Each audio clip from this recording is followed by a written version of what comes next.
This is Christina Barr, and you're watching Black Tea News.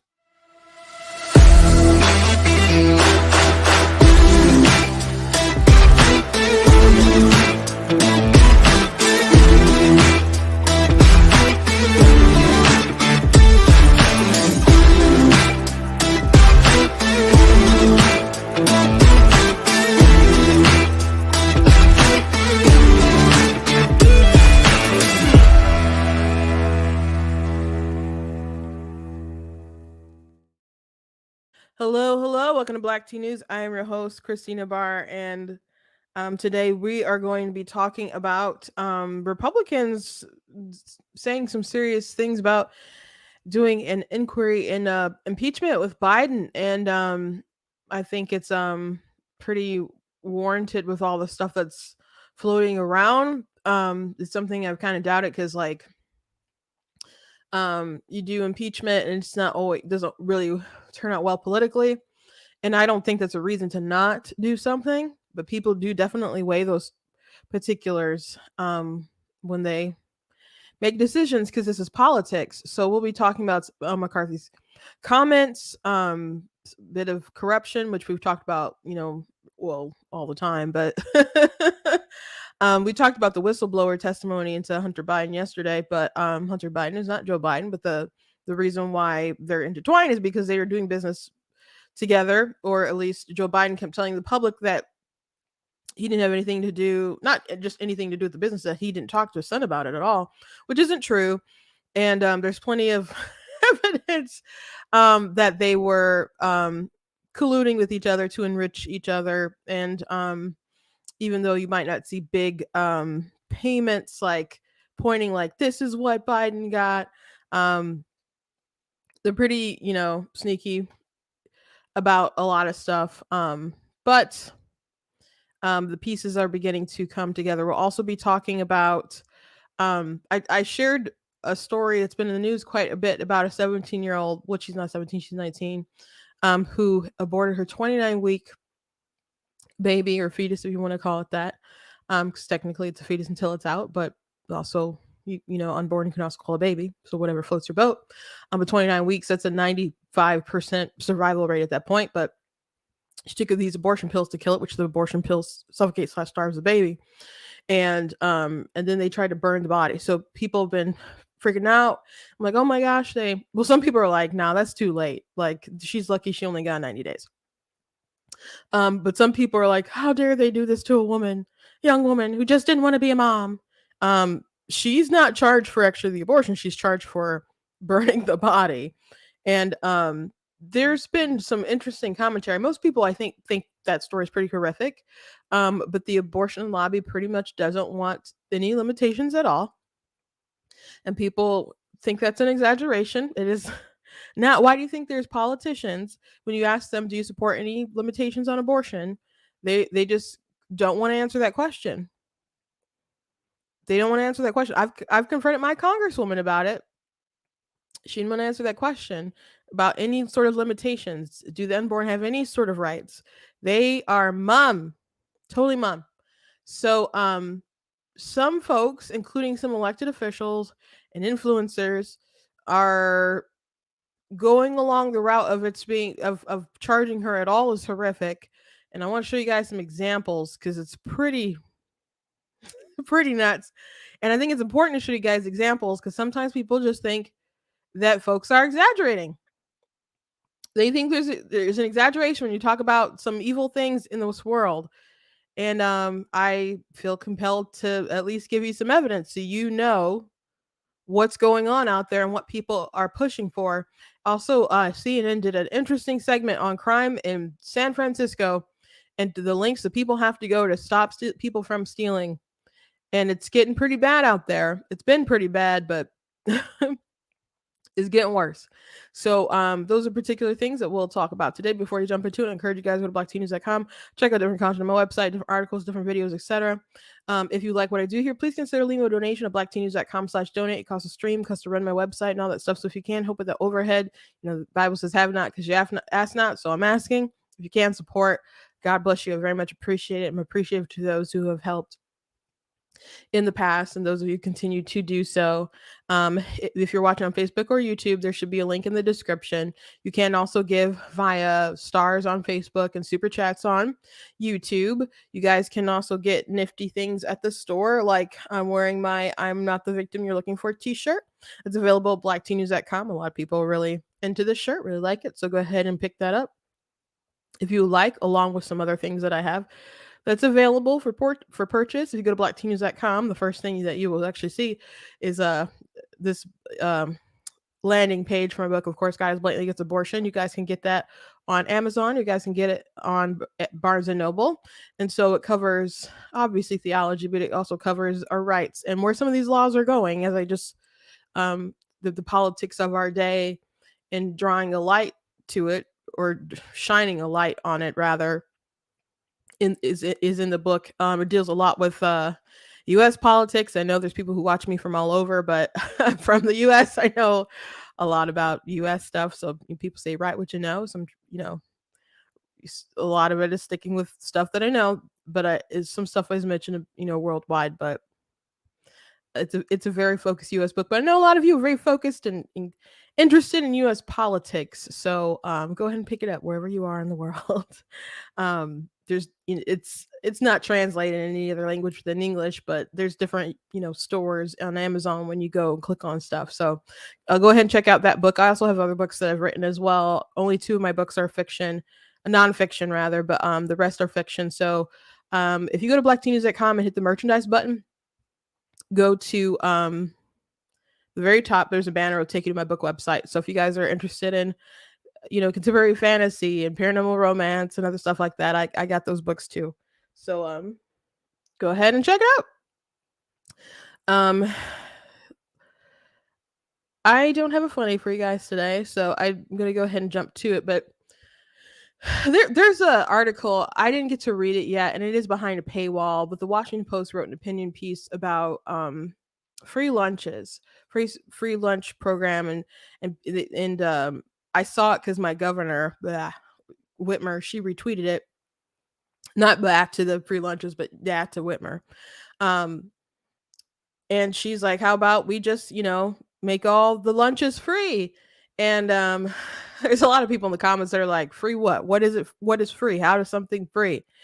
And from my experience, I am someone who my whole entire school career had free or reduced lunch. And of course, it was a lot cheaper when I was a kid, but it was free or reduced. And I actually didn't find out until I was in middle school that they do that based off of your income.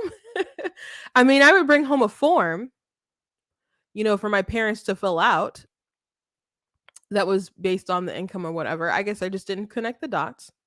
And I remember being in middle school, and I mentioned something about, I was talking about the lunch. I'm like, "You got to pay?" And they're like, "Oh, you don't have to pay." And they're like, "How much do your parents make?" I was like, I was like, "Oh my gosh, this conversation got super personal. Like, I don't want to answer your question. Leave me alone." He was very pushy too.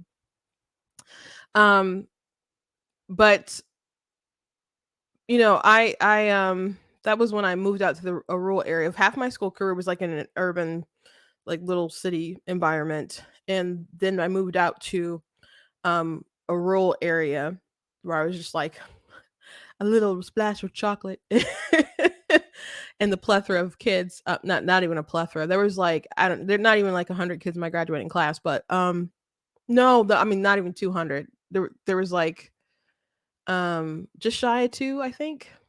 I think. Um, but not a huge, you know, place, especially like my particular town that I lived in. So there are people out there though who are really well off, really well off. So the I think it's fine to help people in need, families in need. Sometimes families do need help. Um, and there are people at times who did reach out and helped us at times, and we appreciate it. Um, but not every family needs that. So to me, it doesn't really make sense that, because not everybody has kids, not everybody has kids, not everyone's going to send their kid into the public school system. Yet if they don't have like school choice or something, their tax dollars are still going to go to that particular public school. So you're paying into the local kids, and that's, some people hate that. Some people, most people, I think, are fine with it. But again, nothing is free. You may call it free, but it's not free. But what if times are really tough for a particular, husband and wife who maybe don't have kids, or just a single person who doesn't have kids, and they can barely feed themselves, but you keep pumping up the taxes so you can, pay free lunch for kids in wealthy families. To me, that doesn't make sense. Not everybody needs the school to provide them lunch. And I had a friend who ran for school board, who she was unsuccessful, but she ran a good campaign though, and she debated the person who's on the school board, but she tried to frame and lie about some stuff that they said during a debate, and they just tried to act like she was evil because she said, no, you don't need to pay for kids who don't need you to pay for them. And like, oh my gosh, this is evil, why can't you just do it? You can't just do it, but you could be just a little bit fiscal. You could practice a little fiscal responsibility.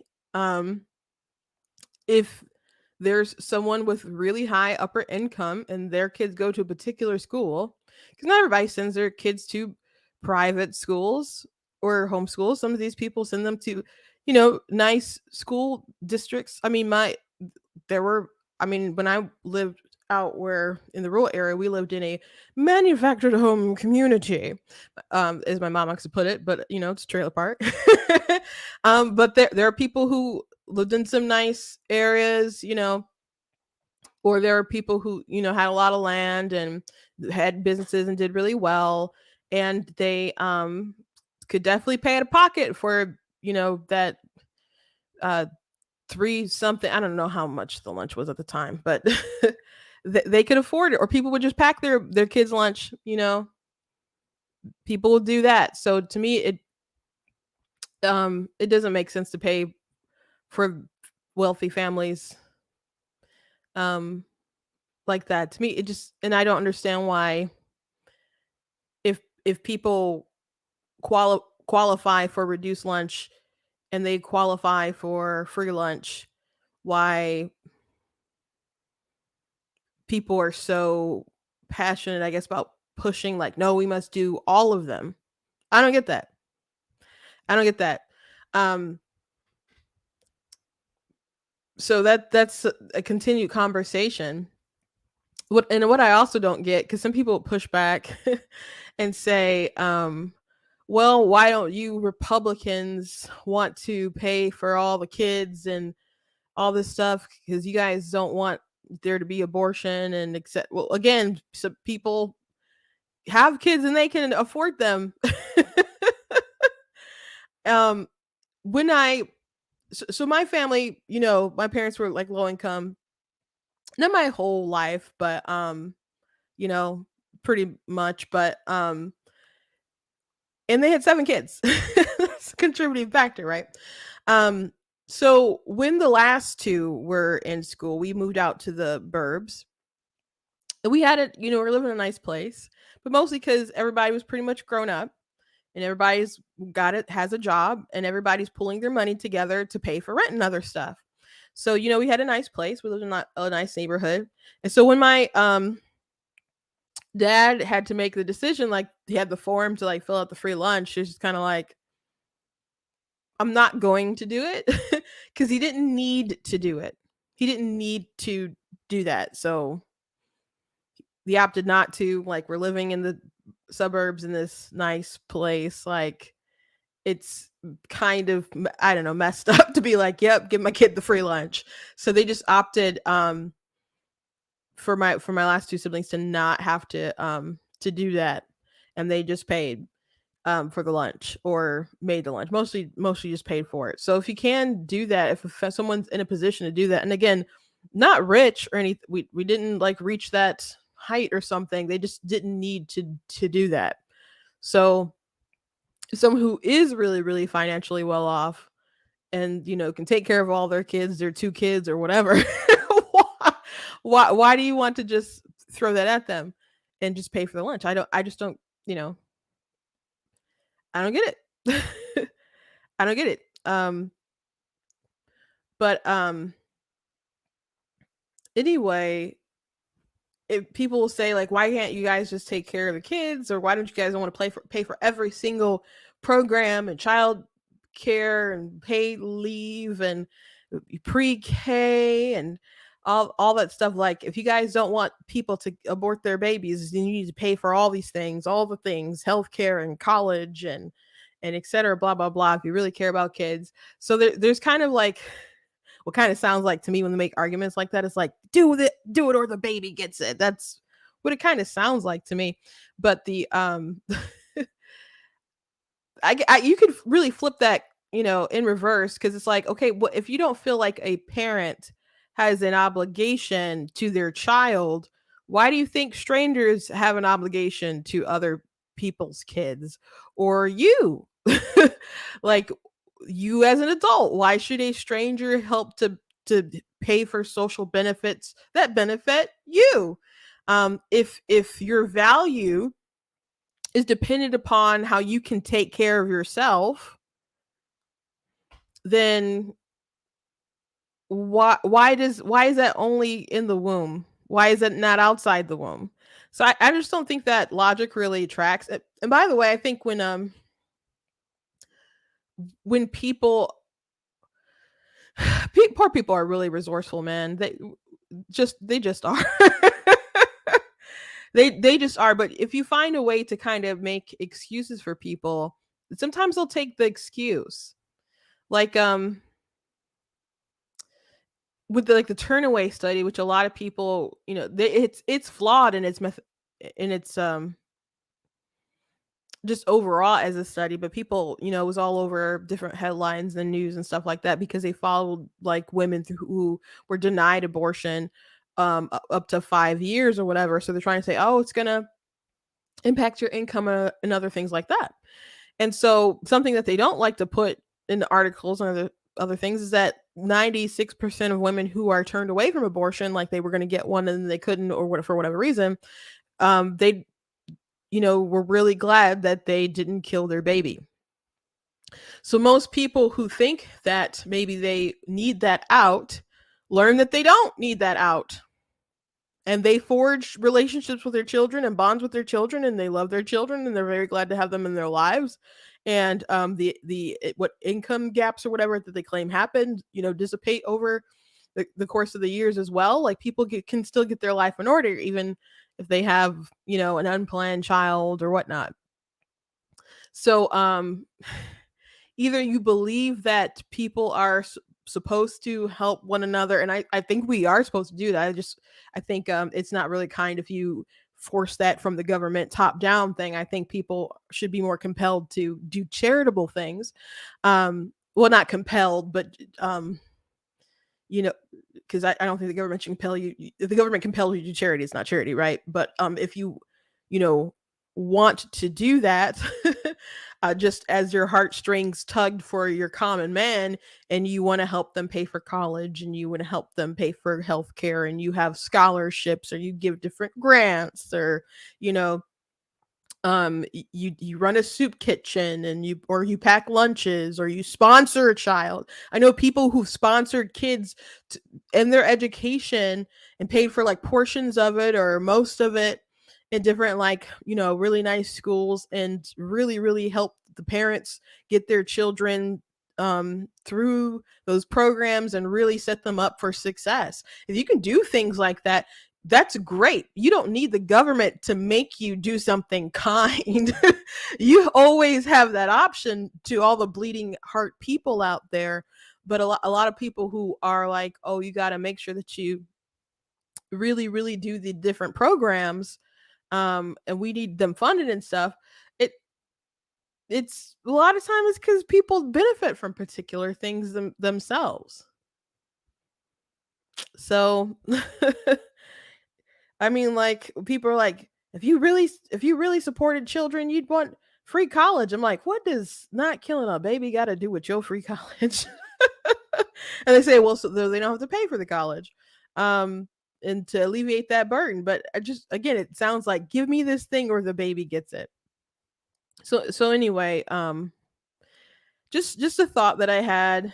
Sorry for my little rambling about the school lunch thing, but um, and I'm not trying to be a hater, like, well, don't give it to them because they don't need it, but um, you don't need to give it to them because they don't need it. um, and it just kind of seems like a waste a bit. So my 2 cents on it. You don't have to agree. You don't have to agree. So anyway, since we're on this particular topic, before we get to the McCarthy situation and his big speech or big addressing the impeachment inquiry, which is very interesting. Um, the 17-year-old who's not 17, she's 19. Um, there's been some very interesting reactions from folks. Most people find it egregious, and if you don't know what I'm talking about, there was a woman from Nebraska. Her mom helped her get an abortion. Um, Abortion pills, you're supposed to take them like around 10 weeks. She got them for her daughter. She was 29 weeks. And through their different messaging and stuff, they're like, "Oh, I can't wait to get this out of me. I can't wait to wear jeans again." And you know, didn't wasn't a medical emergency or anything like that. If she had just induced her labor, the baby, there's a 95% chance the baby would have survived. That's pretty much a formed human being. It just needs a little more time to cook, but it the baby will survive just fine. The abortion pill suffocates slash starves the baby. That's what they do. That's what it does at 29 weeks, and that's what it does at 10 weeks. So people find it particularly horrible for some reason at 29 weeks, but I think it's pretty horrible at any time. But most people are on the same page about 29 weeks. That's too far. The typical arguments you could have about, like, oh, pregnancy this, pregnancy that, she's very close to the finish line. Again, she could just induce the labor and there's a 95% chance that baby's going to live at this point. So at that point, and I said this on a Facebook post, there's a point where you cross a threshold where it's just like you just don't want that baby to live. And she could have just tried to get it out of her, or just waited a little bit more time. And they opted for abortion. Now there's narratives that, well, people should have allowed her to get it earlier, and the fact that there's abortion restrictions at all is why she killed it. And so the pro-life people are actually the bad guys of the story, because in Nebraska, um there's a 20 week, which wouldn't have been possible under Roe, though. This happened pre-Dobbs, by the way. People are talking about it now and it became a big story. But it happened before the Dobbs decision came down. So even if Roe v. Wade was in place, her killing her baby that late, and burning the body still would be illegal. So she didn't even get charged actually for the abortion. She got charged for how she handled the body, because originally they were like, oh, we had a miscarriage. I gave birth to a stillborn and we buried in the tub, and then we buried the body. And there was a tip that was given, and the police investigated and they found the baby's body. There are thermal wounds on the body, so they tried to burn it and then they buried it. And so she's going to jail for how she handled the human remains. So that's really creepy. There's a lot of interesting elements to the story. So the big and again, I do find it fascinating that so many people, including super pro-choice people, are like, that's a terrible thing. But if they're like, so if it happened at week 23, it would have been okay. Now, some people don't believe in that late. Some people are like 15 weeks, 16 or week or whatever. I if 23 is bad, why is 15 okay? Or if 15 is okay, why is 16 bad? And I'm not the only one asking those questions. Um, Brian, gosh, I can't think of how you say his name. Let me see if I can find it really quick to try to pronounce it. But really big account on Twitter. He actually got paid um like $25,000 from Elon Musk. Pretty wild. Brian Krassenstein, and he was asking people like, if you're okay with 15 weeks, why not 16 weeks? Why is that distinction? Why that line? And so he's a pro-choice person. So my argument is, well, can't you see the humanity at all the times? And he's saying, well, if you're disregarding the humanity at those particular points, then why can't we just take it up all the way? As far as like abortion. So I think I think the week abortion restrictions based on weeks don't make much sense. I think reasons would make a lot more sense. But people don't want to go by reasons because I think people don't want to think about it too much. I think people don't want to think about it too much, and the week thing maybe absolves them of too many deep conversations about it. There are people who say, well, I don't want it to be used as, as birth control, but then you press them and they do actually think that, because birth control means you want to have sex, but you just don't want to have a baby. So the only circumstances that it wouldn't be birth control is if there's some kind of medical situation that pops up that you were unaware of before, or if you were sexually assaulted. Every other scenario, like, oh, I'm not ready because of finances. That's the same reason why you would not have a kid and why you take birth control. That's so you're trying to control when you have a birth because you're not ready or don't want or whatever. That's a birth control reason. So people will say, I'm not for using as birth control, but then cite an example that would qualify. So I don't think the weeks make any sense. I think we should do it by reason, and people should have these tough conversations. But there's a particular legislator. I was going through different tweets today. Richie Torres, who is a congressman out of New York, District 15. And I got to show you his thread because it's pretty wacky, to be frank. By the way, Twitter is no longer called Twitter. It's called X. Elon changed it, and I'm still getting used to it, seeing looking at the different tabs like at the top and it not being a little blue bird. And I don't like his logo. And there were some people who submitted some really good ideas for the logo, but it's just going to take some adjustments. It's weird to me, but I mean, he bought it. It is what it is. So the legacy of SCOTUS, which reversed Roe v. Wade, is the criminalization of women in America. Celeste Burgess, a Nebraska teenager who underwent a medically induced abortion, has been sentenced to prison term of 90 days. So she did go in for 90 days, or was going in for 90 days. It could be 50, I think, with good behavior, from what I know. That's a short time, I think, for what was done.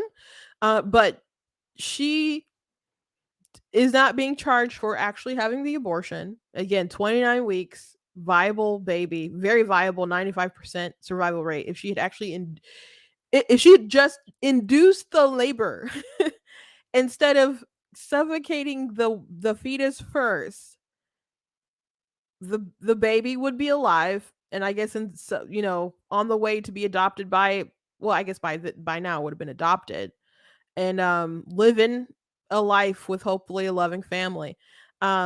Instead, she burned the baby's body. That's really creepy. So anyway,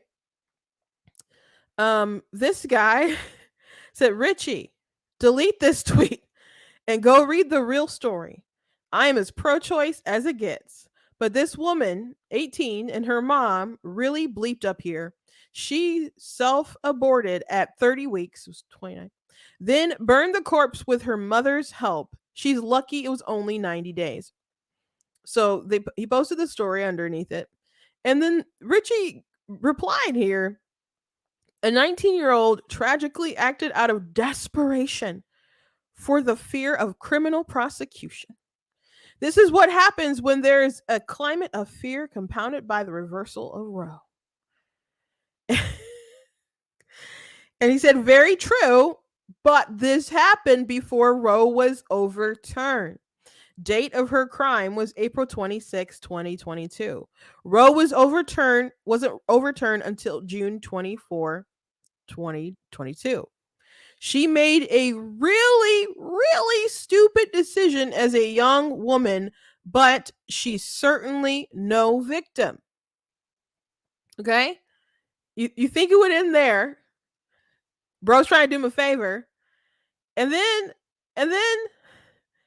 she made a desperate decision and did so because she feared an abortion ban that became unchallengeable after the reversal of both Roe and Casey. My point is about the fear that Roe's reversal causes and compounds and the desperation that fear creates.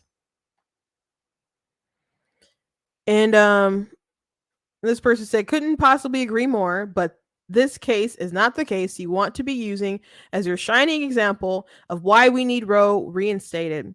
Not when there are real actual victims out there. I don't recall thinking about burning I don't recall thinking about burning a corpse when I was an idiot kid. Yeah, so that's a really horrific thing about this particular story. I can't imagine being the police and being like, "What the heck?" when they actually found the body. I mean, who thinks about this stuff? Who thinks about this stuff? Again, she could have just induced the labor and had the baby. And she wouldn't be in jail. Her mom wouldn't be in jail. Because her mom actually got charged for facilitating the abortion. But she just got charged for how they dealt with the remains of the baby. Pretty wacky stuff, guys. Pretty wacky stuff. So there's other people in elected positions that are they're definitely not talking about the burning of the body, but he actually like still defended, was like, she was just scared. She said she wanted to wear jeans again. Maybe she was scared and it was dumb, but it was also evil to do that sort of thing. I'm not saying she's like a serial level killer or anything like that, but to talk about the climate of fear and then not address the climate of infantilizing these people who do wrong to make excuses when people do wrong, you're just validating bad behavior, really grotesque behavior. And what happens when you continuously keep doing that? What happens when you continuously keep doing that? And we'll get to that in a second. But Harry Sisson, he also tweeted some pretty crazy stuff. I'm just gonna you can find on Twitter, but X now. My gosh, but I'm just gonna read the screenshots because I was gonna do a TikTok about it, so I did screenshot some of the stuff. At first, there was a pack that was like, "This is Republicans America." A teenage girl in Nebraska was just sentenced to 90 days in jail for taking an abortion pill. Not why she was sentenced, but man, that's a strike pack if anyone's curious. Representative Pete Aguilar, he's from California. Cruel and extreme laws like this are why women from all over the country come to California to access abortion care. If House Republicans get their way, a national abortion ban will end our state's status as an oasis for reproductive freedom. By the way, reproduction has already happened. That's why there's a baby in your womb. California is a wild place. California is so wild, they not only, are they like, go have an abortion, they lobby to try to make organizations like Christian schools and other stuff have to pay for it. There was a lawsuit that I addressed in my book that happened, but it's a crazy place. But Harry Sisson, and he doesn't have much pull on YouTube, but he has a huge following on TikTok. He has a pretty big following on Twitter, but his TikTok account is huge. And he's a young Democrat influencer, has met Obama and other stuff, and White House, etc. So this is no random person. Instead of apologizing for pushing blatantly race, I'm sorry, that's another thing. That's another tweet. He's about Ron DeSantis. Wow, a teenager in Nebraska was just sentenced to 90 days in jail for using the abortion pill. This is the America Republicans want. Republicans will not let women control their own bodies. According to them, teenagers are old enough to be mothers. It's horrifying. I mean, just from a technical aspect, yes, like physically we're capable of doing that. Should we have young mothers like who are young teens? I don't think so. I think there's lots of reasons to not do that. I don't think people shouldn't be sleeping around unless they're married, but that's my moral opinion. But um but it is very interesting though when you talk about teenagers having sex. And if you're like, no, they shouldn't be doing that, people are like, they're going to do it anyway. Just give them the condoms and have the talk. So, the reality is that these people think that young people, you can't stop them. There's nothing you could do. So you might as well facilitate them being able to engage in procreation.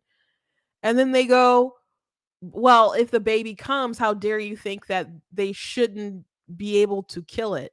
So it's very interesting to me. And again, I'm not in support of young moms out there. But if you do get pregnant, more power to you keeping that baby and working it out. I know there's a lot of young moms out there who've made it work and built families and don't want their kids to do the same thing because obviously it's very hard.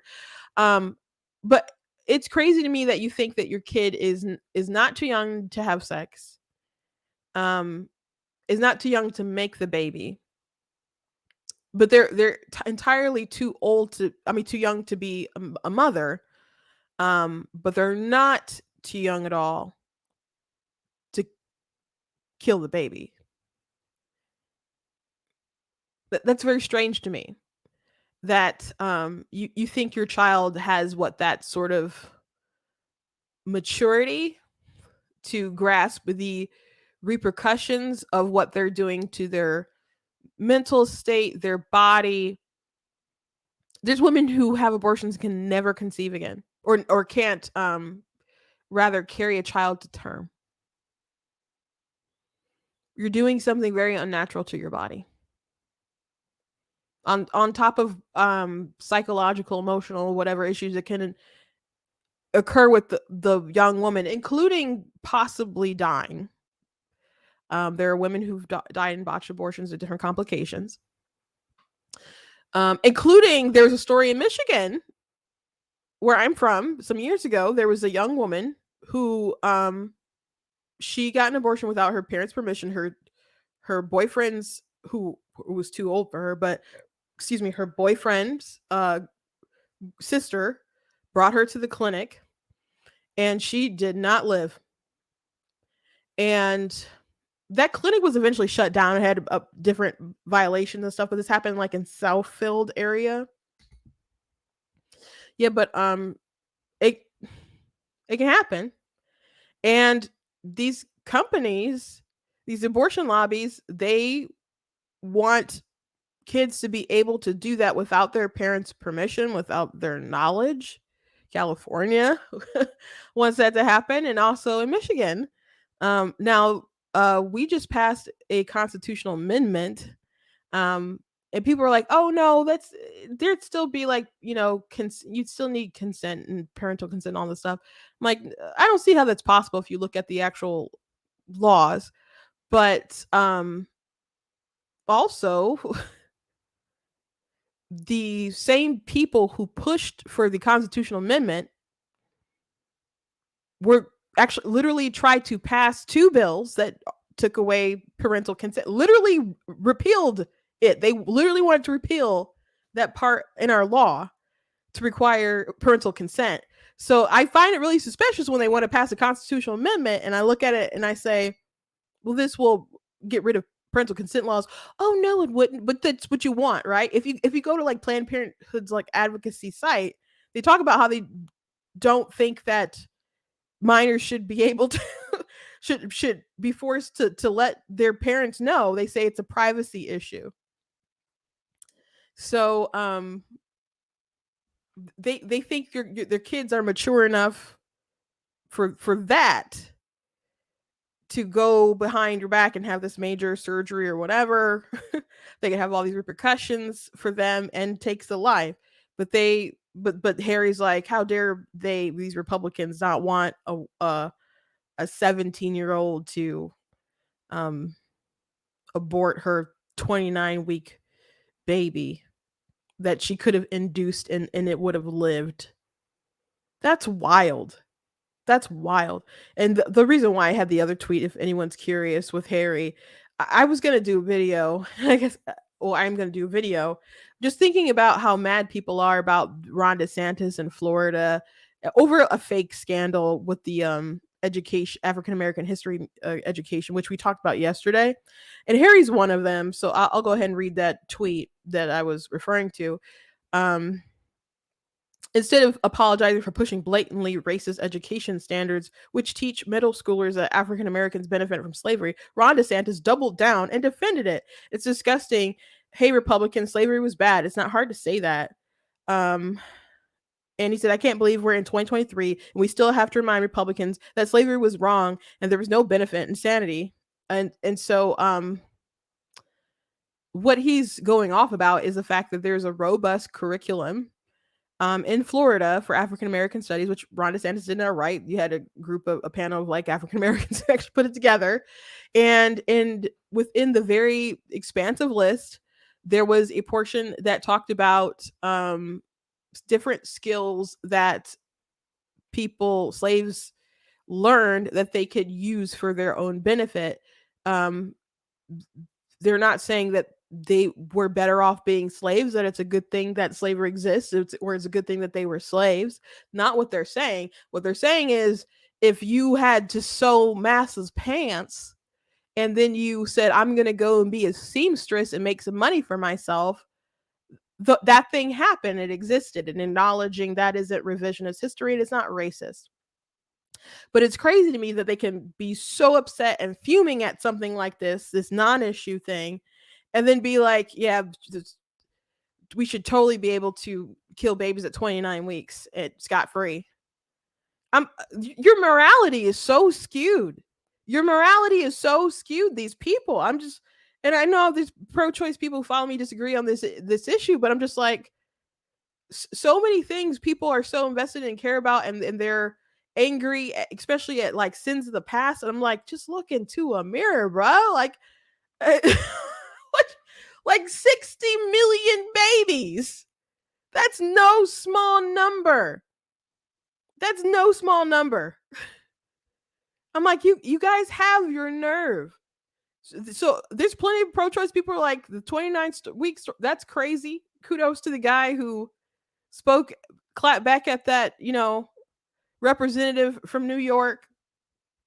But I think it's scary that there's people who are lying about this story, blatantly lying about it, blatantly leaving out particular information, or maybe a lot of them are sharing it without looking it to themselves. But that's how people do it. There's some people who know the truth, but then they share it, they frame it in a particular way. By the way, there's different headlines from different news organizations who are framing it poorly. The headlines are lies, and people keep retweeting it, and people just keep believing a lie. Thank God for community notes on the Twitter platform, or X. That's a huge help, because sometime back in the day of like 2020 and 2016 and stuff, when they're during election time or whatever, you tweet something and it might be a lie, and the lie circulates really, really fast around the world. and the truth doesn't come out till much later. Or they might tweet it underneath or be like, oh, I deleted that tweet, here's the correction, and the correction doesn't have a lot of retweets. So if you keep up the original thing and there's a community note that's like, nah, brah, she wasn't charged for the abortion, she was charged for burning the baby, people can go, oh my gosh, it's actually really terrible. So at least there's that, in which Harry was mad in one of his tweets about the community notes. Actually, there's community note in the in the actual tweet I read to you guys. So as I said, what does all this accomplish when people, what kind of culture are you creating when you just infantilize people and their crimes and their bad behaviors? What happens when you keep doing that? When you're like, oh, they were just a little victim and they of circumstance. There's a lot of people who do really bad things and they might be victims of circumstance, and they're victims of their own choices that put them in those particular situations. And you could say one bad thing led to another, and you know that they're in a system of dysfunction and systemic poverty or whatever. But that's true for a lot of different people who commit crimes. You can't just stop prosecuting people when they do bad things, especially when there's a victim. So this is true for crime, and you know, San Francisco, it's been really, really bad. CNN did this news report. I'm going to show you a little bit of it.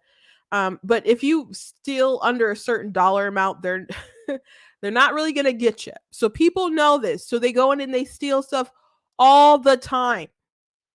All the time. And people are fascinated with defunding the police and other kind of stuff like that. We've created a culture of crime, of people who don't have to be accountable to anyone but their dark impulses. So what happens when you do that? People can't have nice things, because if you have nice things, people will just take them. People will just take them. So here's a clip from CNN's news story where they're talking about crime to the point where they have to just chain grocery store items together in lockdown freezers. Into a San Francisco Walgreens when he saw in the frozen food section this. Chains, heavy chains that went from padlock to padlock on both sides of the doors, and this was bizarre, something I'd never seen before. This is just more icing on the cake, telling us that rampant crime has become a regular part of life. So typical that in the 30 minutes we were at this Walgreens, we watched 3 people, including this man, steal. Did that guy pay? Did that guy pay? He didn't pay. Walgreens says this Richmond neighborhood store with aisles of products like mustard locked behind plexiglass has the highest theft rate of all their nearly 9,000 U.S. stores, hit more than a dozen times a day. When thieves turned to cleaning out ice cream and frozen burritos, workers grew so frustrated they resorted to the chains. They were ordered down by corporate because of the negative messaging. But Walgreens isn't the only retailer impacted in San Francisco. You have to ask an employee for help. At this store, frozen food is controlled with a cable lock. Fake eyelashes locked behind plexiglass, along with lotion and nail polish. At another grocery store, $14 bags of coffee under lock and key. So there's a bit more in the report here, but that's pretty crazy. That's the coffee I think my sister drinks, Pete's. And you know, sometimes when you go into these different stores and stuff is locked up, people will be mad. I mean, it's a huge inconvenience. The most stores that I saw, I used to work at a store, like a computer store. We had to lock up a lot of different things, but particularly flash drives. People would take those a lot and stuff. We had to just start keeping them in the back, and that employees don't like having to go to lock the stuff up by the way. We don't like spider wrapping stuff. We don't like having to stock things in the glass cases. We think it's annoying when we have to open them up or go into the back room. We don't have to print out a sheet for you to take to the cashier so they can get out of a special case.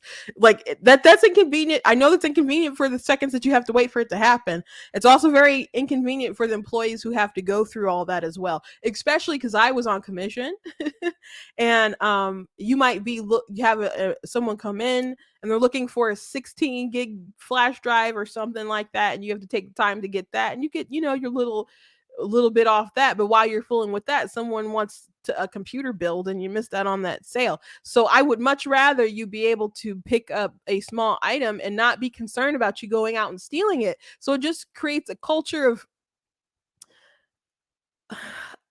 of dysfunction and outrage and annoyance. And people get fed up with that stuff. And when we've caught things, when we found empty containers or whatever at the end of the night, do you know what we had to do? We didn't just say, oh well. No, we had to file theft reports.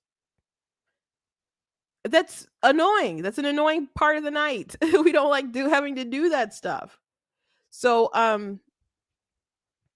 it's annoying for everybody, but people coming like, oh my gosh, look, they have the hair products locked up. It's because they're racist. Like, it's really silly. My sister Tina's in the chat. Go ahead and follow her. She makes really good art. As a matter of fact, Tina, if you don't know, she made my cover for my Of Course God Blatantly Against Abortion. She drew the hand of God reaching out to the baby. So she's really, really talented. Go to her website. And Tina, go ahead and put your website into the chat. And I guess go do it on Facebook too, because you're watching on YouTube. So people don't know what the site is.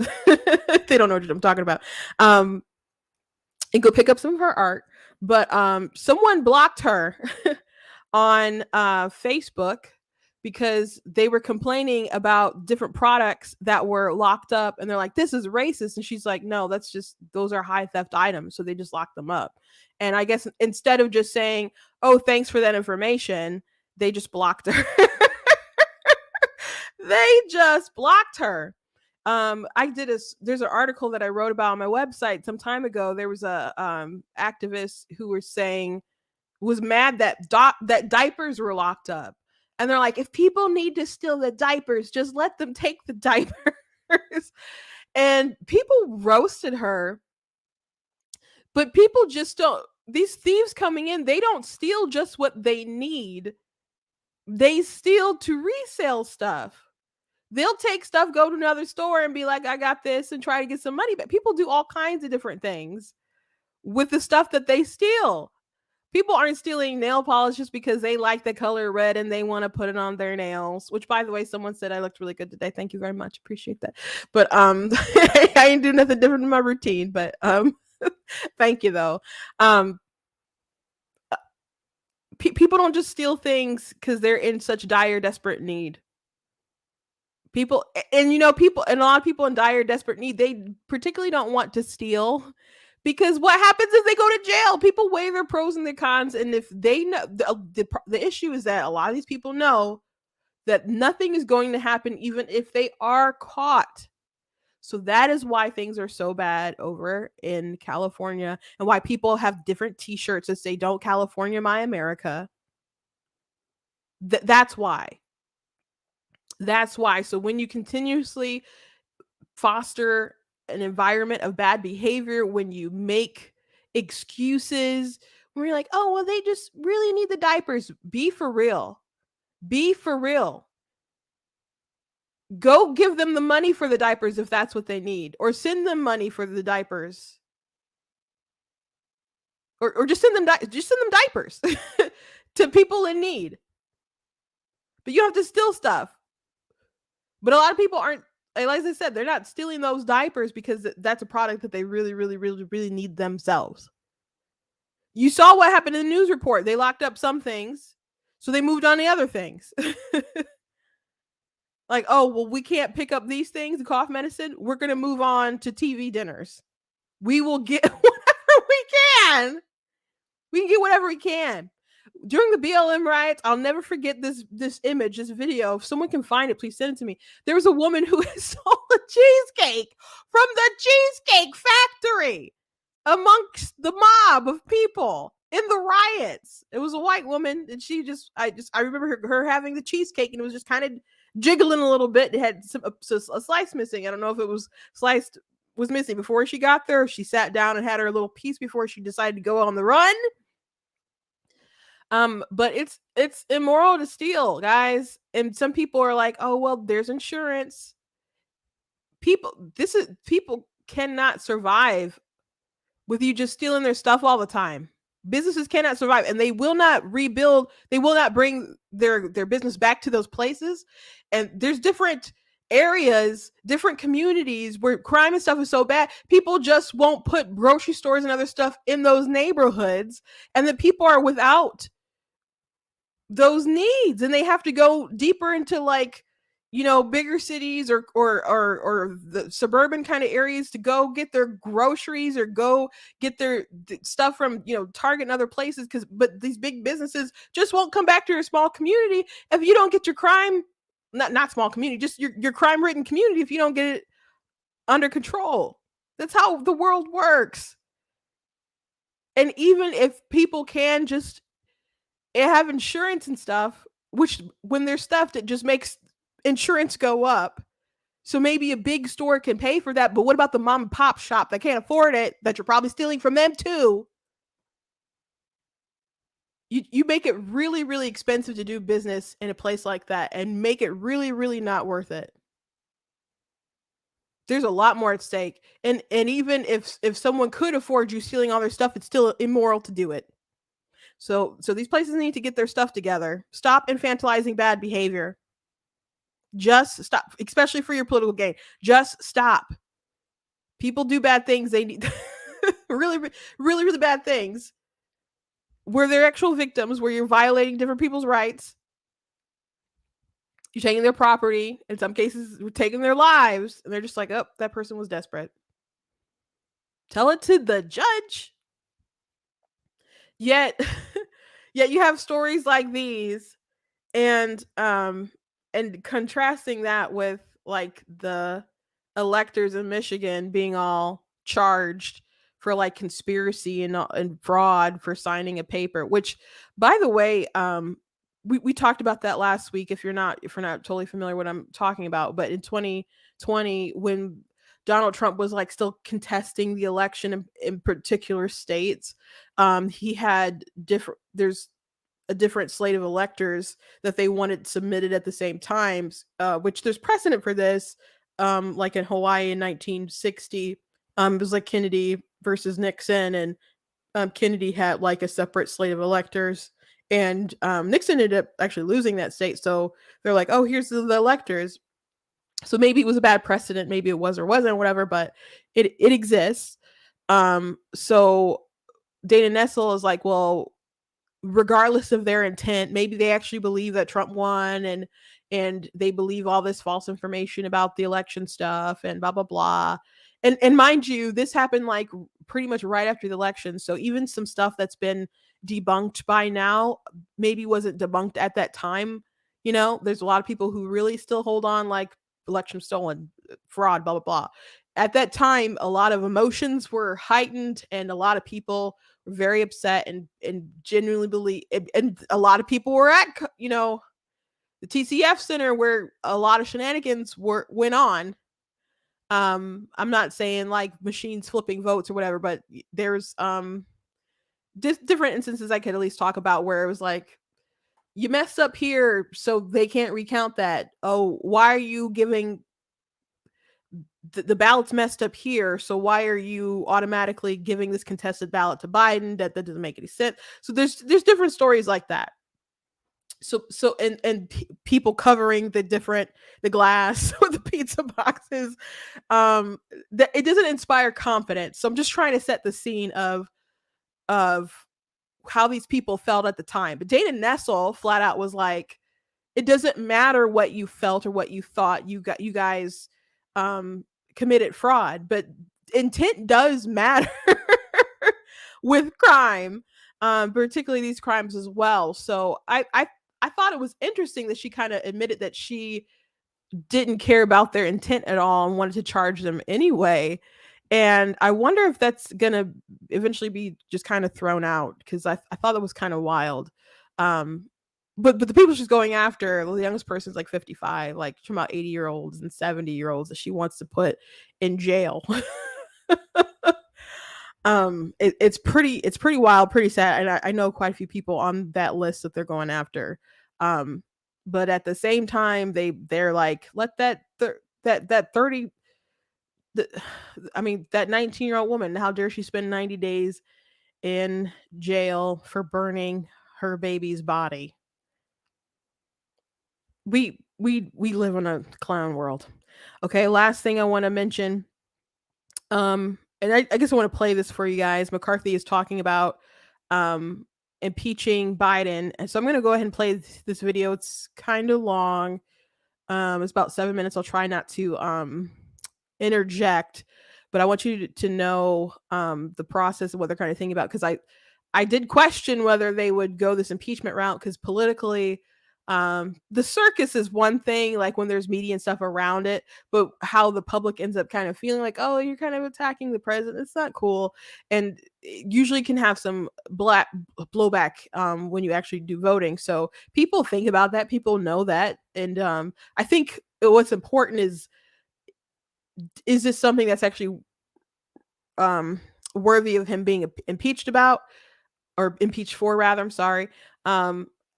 There's a lot of information coming out about Hunter and Joe, and shady business dealings, and compromise, and how our Justice Department is misbehaving. There's so many bad things about this administration, but a lot of things are coming together where um I think the Democrats should really drop Biden. I think if it's Trump Biden, I don't think maybe that will be that concerned. They should still be concerned, but I think they still think that they could eke out a win. I think if it's somebody else and that doesn't quite have Trump's baggage, they're gonna be in really big trouble. It is really crazy to me that Biden's unfavorables is like at 60%, and Trump's is like at 63, and these are like the top two contenders that are going to be back on the ballot most likely. And it's really wild. I think the election will kind of stem to, who do you hate the least, maybe. And I know there's so many people who just love, adore Trump and want to really fight for him and stuff, but a lot of people hate him, guys. And you guys know that, because I'm sure they troll you quite frequently. So let's watch this video. It doesn't matter who's in the majority or not.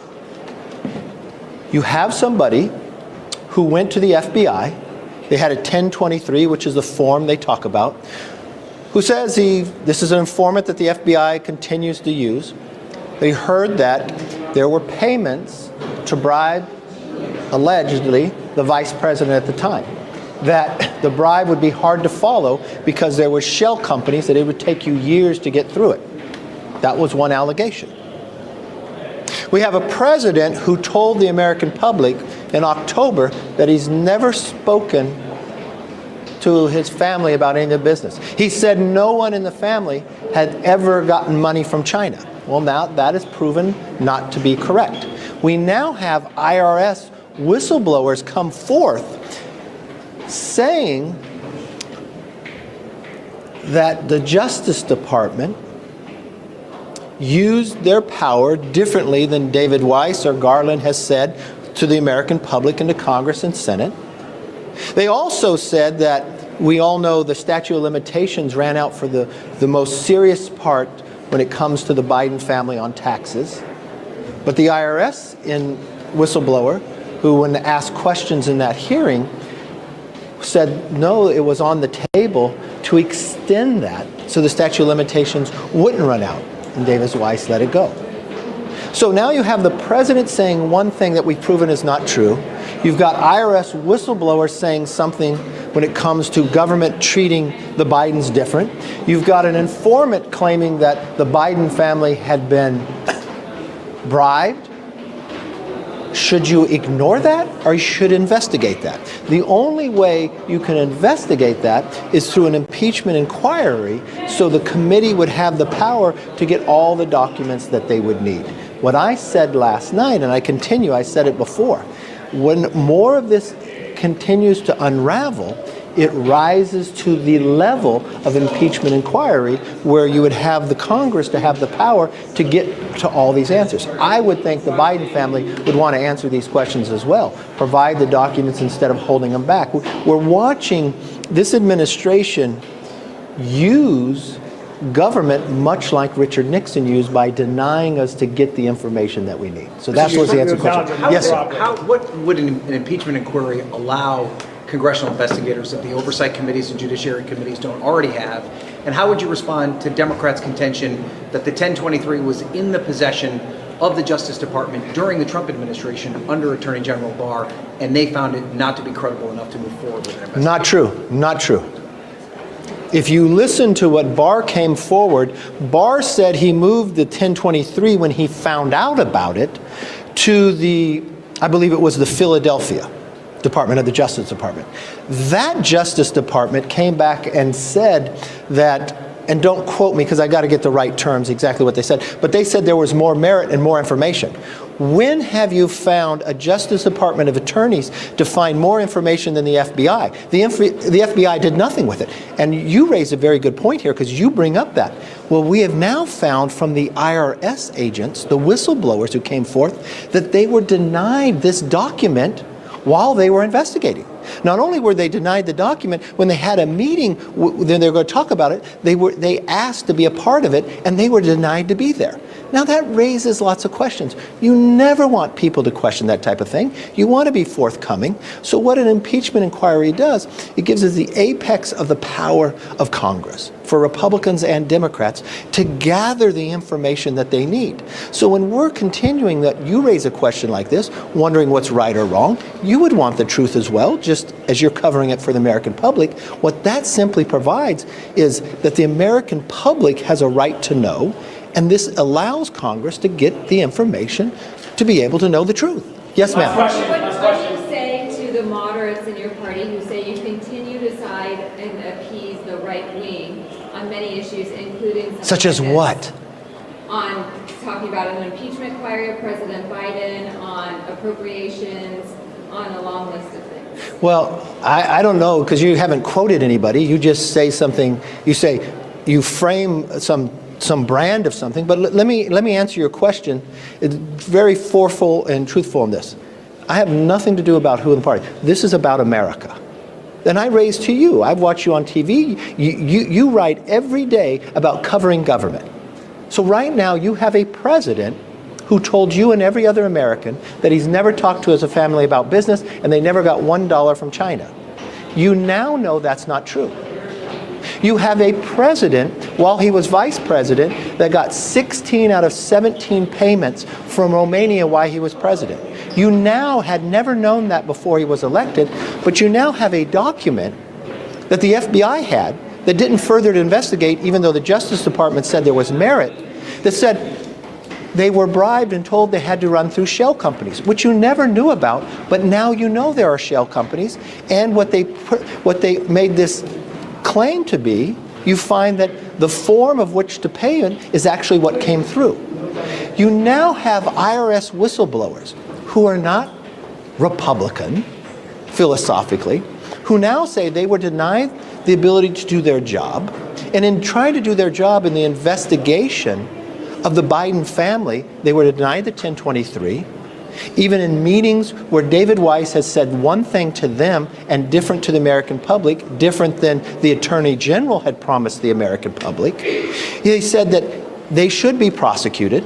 But now we have found out that the department actually called the Biden family attorneys, told them ahead of time where documents were, treated other people in politics differently, even went to the inaugural committee. Why would they give a heads up to the inaugural committee? Why would they be denied the ability to go forward? They believe the investigation was hampered using political purposes to treat them differently.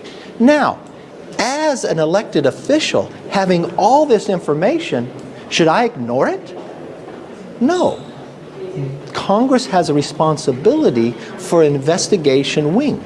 All I'm saying is, and I'm sure you'd probably ask the same question, where's the truth? You've got to get to the bottom of the truth. And the only way Congress can do that is go to impeachment inquiry that gives Republicans and Democrats the ability to get all the information. Hey, I think I got to open the floor. I'm sure we're going to be able to see each other a lot more. So he's correct that the whistleblowers are not like just Republicans out to get Biden or whatever. We watched I think it was like the 12-minute intro video, an opening statement of one of the whistleblowers last week. And he's a gay man married to a man who's a Democrat who's, been called a traitor and all kinds of different stuff. But he's like, this stuff doesn't make any sense. People need to be able to depend on our system working fairly for, people, regardless of your political ideology. People need to believe in the system. We need to buy into the system. And it's important to buy into the system and have faith in the system because it all exists because the government has the consent of the governed. So if we all are like, this isn't working out for us, a lot of it just kind of starts collapsing. Unless, the government is like, you know what, you don't actually have a choice, and it becomes a bit of a repressive state, and and then we enter some kind of fascist era, I guess. But don't give up your guns, folks. So people are definitely being treated differently according to their political ideology and who they know, who they're affiliated with. And like I just mentioned, the electors in Michigan, versus like look at Hunter Biden, who used his tax returns and wrote off strippers and other kind of things like that. And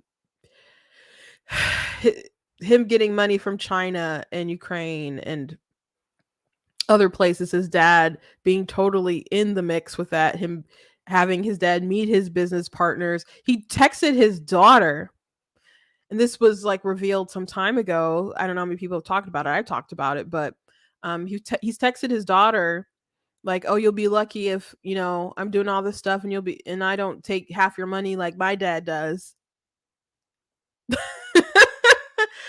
Joe Biden's getting the cred, the money somehow, some way, Biden has said like, well, where's the money at? It's kind of like a catch me if you can situation, I guess, because, they know there's shitty stuff going on, but I guess he's just kind of boldly like, it's about what you can prove, sir. But there's a lot of mounting stuff that's coming out of the different committees and from the whistleblowers and the laptop from Heck. But even beyond that, there's a story that that the Free Beacon put out about in March in 2015, Missy Owens emailed her cousin Hunter Biden about whether her mother could receive a spot on the Commission for the Preservation of America's Heritage, the same agency the woman who bought Hunter's painting now sits. So for those of you who don't know, Hunter Biden is a painter and he's not very good, but people pay buku money for his work because it's probably like a money laundering bribery scheme.